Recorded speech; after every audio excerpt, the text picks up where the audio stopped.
여러분 안녕하세요. 지금 시간이 거의 7시, 저녁 7시 정도 접어들고 있습니다. 자, 오늘은 이제 시내 운동 안 가고요. 집에서 일 많이 했습니다. 창고에서 일하고 이제 밖에서 좀 일하고 좀 쉬었다가 이제 런닝 한 45분 하고 또 이제 마무리 운동까지 하고 이제 조금 전에 들어와서 밥 먹고 또 저쪽에 작업 좀 하고 이제 영상 하나 지금 오늘 얘기해 보려고 이렇게 서 있습니다. 오늘 얘기는요, 미생물과 토양, 토양과 미생물입니다.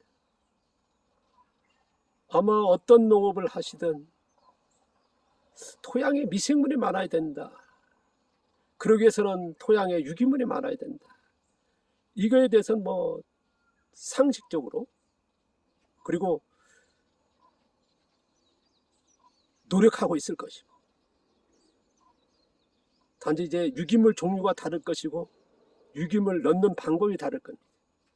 그리고 미생물을 자연적으로 발생시키는 분도 계실 거고 어떤 분은 미생물을 넣는 분도 계실 것이고, 그리고 토양의 미생물 환경을 유지하기 위해서 밭갈이 하시는 분도 있고 어떤 분은 미생물이 많아야 된다 하면서 밭갈이를 할 수밖에 없는 밭갈이 하는 분도 계시고요.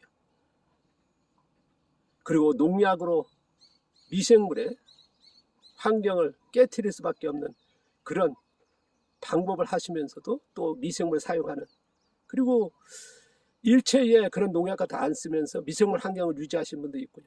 각종 뭐 나름대로의 토양에 미생물 많게 하기 위해서 노력을 하고 있을 거죠.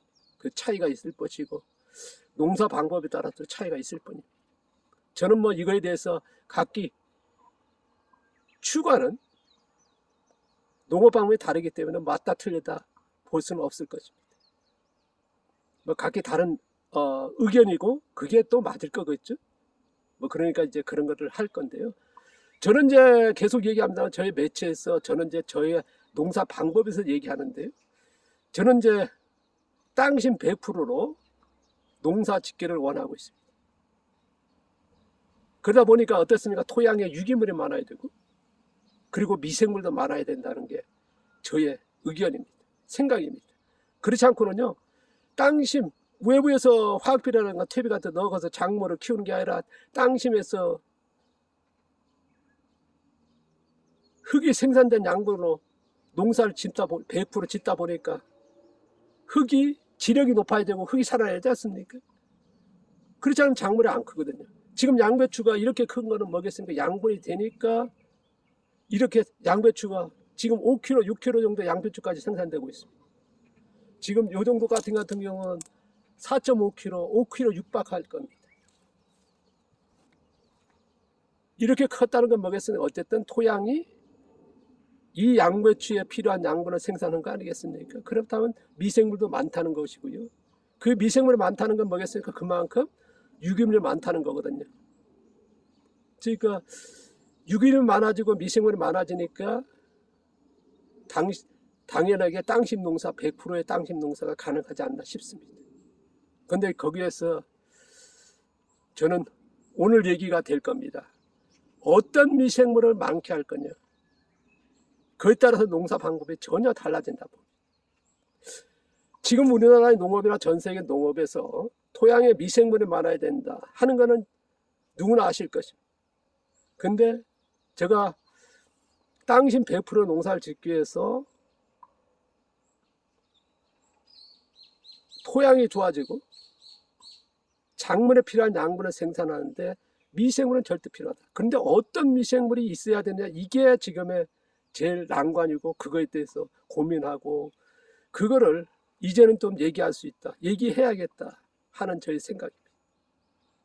땅심 농사를 100% 할 수 있는 저의 지금의 이렇게 양배추 키우는 거는 어쨌든 토양에 미생물이 많아졌기 때문에 가능하다 봅니다. 근데 여기에서요, 박테리아가 많아지면 땅심 농사가 100% 됩니다. 그러니까 현재 박테리아가 적어도 땅심 농사가 될 수 있다는 거. 그 얘기는 뭐겠습니까? 지금 우리나라의 농업이나 전 세계 농업에서 토양에 미생물은 많지만은 어떤 미생물을 많게 할 거냐, 그에 따라서 농사 방법이 전혀 다르다는 거거든요. 땅심 농사 100%로 농사를 짓겠다 한데 거기에서 박테리아를 많게 할 거냐, 균열을 많이 할 거냐, 이거에 대해서는 지금 정보가 나와 있지 않습니다.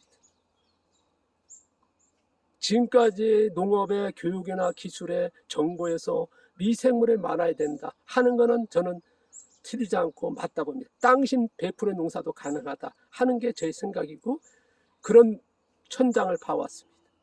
근데 거기에서 어떤 미생물의 비율에 따라서 또 농사 방법이 달라진다는 거거든요. 근데 지금 거기서 얘기합니다만은 미생물은 많아야 된다 하지만은 미생물을 어느 쪽으로 어떤 미생물을 많게 할 거냐, 미생물 비율에 대해서는 얘기 안 했습니다. 제가 앞서 얘기했습니다. 숲속 같은 BF 비율이 10대 1, 15대 1 정도 됩니다.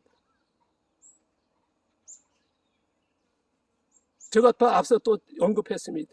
어떤 농부들은 거꾸로 1대 10, 1대 30, 1대 80까지 만드십니다. 근데 그렇게 만들어서 땅심 농사는 100% 될 수 있습니다. 근데 문제는 뭐냐 그러면요, 어느 쪽에 따라서 땅심 농사 100%도 가능한데 문제는 뭐냐, 병해충의 발생량입니다. 거기서 박테리아가 많았을 때의 문제란 말씀을 드렸습니다. 그래서 이제는 농업도 한 발짝 더 나가서요, 미생물이 많아야 된다, 많은 토양으로 만들어가는 건 당연합니다. 하지만은 어느 쪽의 미생물이, 어떤 미생물이 비율, 균형을 맞춰 나갈 거냐, 박테리아를 많게 할 거냐, 균열을 많게 할 거냐, 이런 생각도, 기술도, 정보도 이젠 필요하지 않나 싶습니다.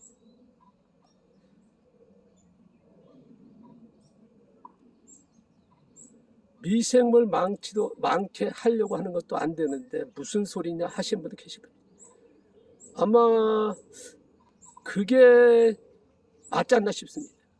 왜냐 그러면 지금도 미생물 많아야 하지만 미생물 균형을, 비율을 맞춰야 한다, 이런 정보를, 이런 주장이라든가 그런 거로 가는 교육이라든가 정보 기술이 없거든요. 그러니까 보니까 아마 모르겠습니다. 미처 생각하지 못하고 거기까지 가지 못했는지 모르겠습니다. 어쨌든 저는요, 미생물이 많아 당연하게 한데 미생물 비율이 중요하다, 이거를 갖고 가야 되지 않나 싶습니다.